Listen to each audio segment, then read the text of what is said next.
Hola Bitcoin， 大家好，今天是2023年3月14号，一觉起来又在数钱了。希望粉丝朋友、家人们每天都有利润可以数啊！不管你是 15K 听我建议做对的多单，我个人目前还是选择继续再报，或者是这一次压回破2万美金的低点，也是连续提醒了2天，千金难买牛回头。做多到现在一定要给我抱住啊！就这2天利润是不是每根爆出来的？包括11号的时候，推特上面也是在跟大家提醒啊，19700美金是很强的一个支撑区。你如果真的在去年2万下方没有听我建议，还在清仓的，这一次是难得的压回重仓的点位啊，一定要重仓啊！包括11号的时候也是跟大家讲，你不要去管这个硅谷银行啊，它是比特币的对立面，硅谷银行倒闭对比特币算是一个非常大的利好。因为银行挤兑，就看你先知先觉还是后知后觉，所以我是跟大家讲，你不要去管它，美联储估计就是会停止加息，甚至要印钞啊。包括昨天在 Discord 上面也是有看到，很多朋友目前基本上都是有利润，我个人也是在这一次压回的低点，狗狗币也是开了2笔多单啊，有一个是币本位的，所以看到很多朋友有利润的情况下，也是很开心啊，因为毕竟这个市场分析不是每天都会准，或者等下再来跟大家聊一下比特币未来的上涨目标有没有可能去30万，或者是短线它这个头肩底到底会不会马上突破这个25000美金，如果过的情况下，下一步有可能会怎么来波动，以及日线跟4个小时目前还有哪一些技术形态值得我们去分解的。复盘之前可以对我们的 YouTube 也可以我们邀请链接注册交易，或者也可以加入我们 Discord 社群，上面有程序交易的买卖信号。我们先来看一下昨天这一根 K 线，现在是非常大的一个波段里面的超级大量，这也是量比价先行的先兆。其实早在这一根就有量比价先行的迹象。我们可以看一下这一根下跌最大的一个量，我不是有跟大家讲嘛，它第2根能利用这么少的一个量，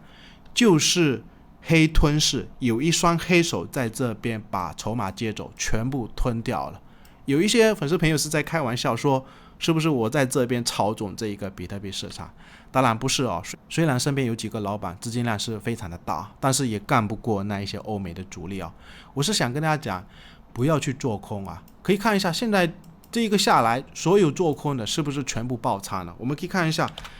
全网的爆仓数据哦。昨天24小时是又爆仓了2亿美金，然后我们可以看一下。基本上是主爆空头啊，昨天是又爆仓了 1.8 亿美金空头的，然后前一天也是爆仓了 1.5 亿美金空头的，所以苦口婆心跟大家讲了有1年多时间，空间是跌了1年多，你一定要去抄底比特币啊！这个位置，其实我在去年的时候就已经基本上仓位非常的重啊，然后现在上来的话，很明显啊，就是这边就是一个大头肩底啊。压力我今天早上有算了一下，大约是在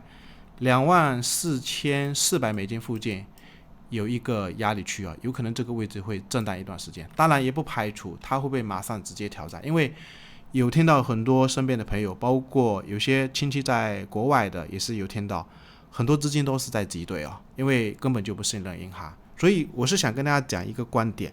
人类历史上就没有哪一个法定货币是永恒的，你不要去看空这个比特币，比特币它就是钱啊，不管是比特币对美元还是比特币对人民币，我的观点是不重要，你只要思考一下，这个东西它就是钱，它就是为了针对政府而创造出来的，它是为人民创造出来的，比特币是人民的钱啊，不是哪一个统治阶级，我们一定要拿好这个比特币啊，拿未来。然后我想跟大家聊一下，也就是比特币为什么这一次压回的低点是建议朋友们你一定要买啊，千金难买牛回头。其实很多朋友忘记了去年给大家讲过的一个知识，也就是当时比特币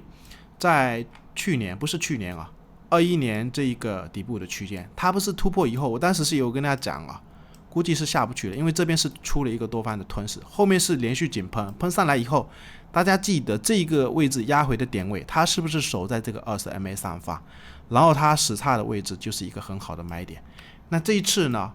这一次比特币不是在日线啊，可是在周线里面，因为它这个20MA 是向上的结构下，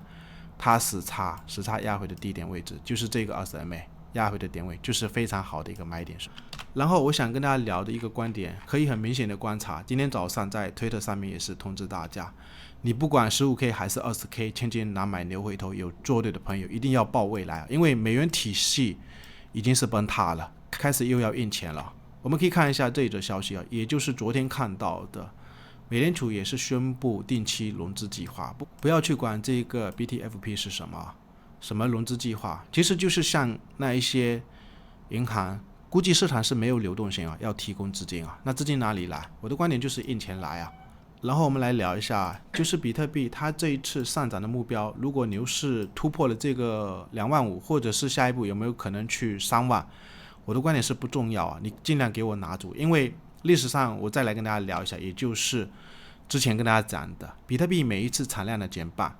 它见底的时间都是提前1年左右。比如说20年5月份产量减半，这个位置价格已经涨到1万美金，然后它见底的时间是在19年初这个位置价格是在3000美金，或者是16年7月份比特币产量减半，价格已经涨到500-600，但是实际见底时间是在1年多以前，价格是在150美金附近所以这一次观点就是这样子，早就已经见底了。这一个15000美金，我想再跟大家聊一下，也就是比特币20年它涨幅只有10几20倍历史上比特币动不动涨幅都是，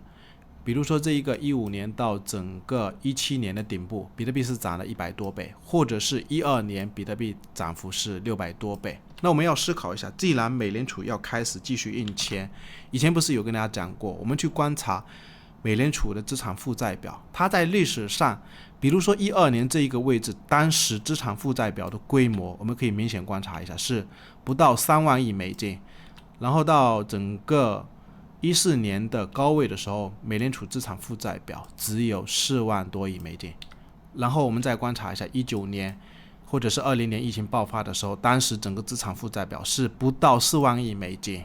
疫情爆发以后，它是一路在 QE 不断的向市场释放流动性。当时来到22年的高位的时候，整个资产负债表是接近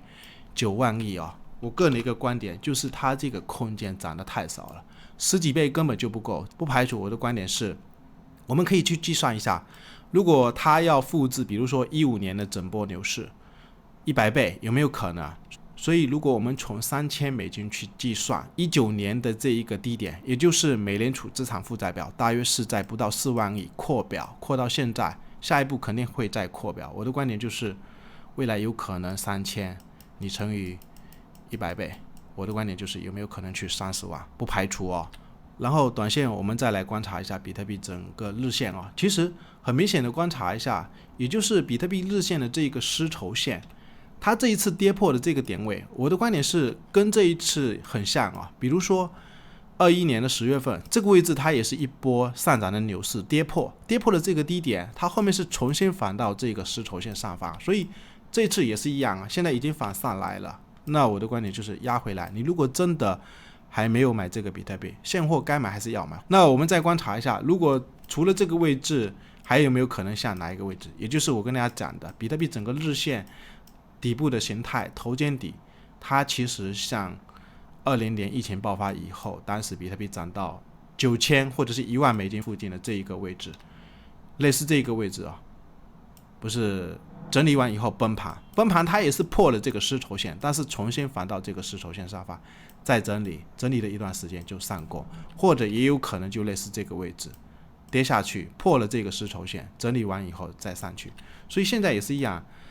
短期我们尽量就观察，它现在是有量，我的观点是挑战这个2万5概率也是非常高也不排除有可能会不会挑战一下这个2万5，来到2万8甚至3万的这个区间，就这个区间有一个压力去看会不会再整理一段时间，甚至再挖一个坑，有没有可能再上去。反正整个长线观点就是这样子，给我往上去看多单一定要给我抱住。最后还是一样，可以的没有图。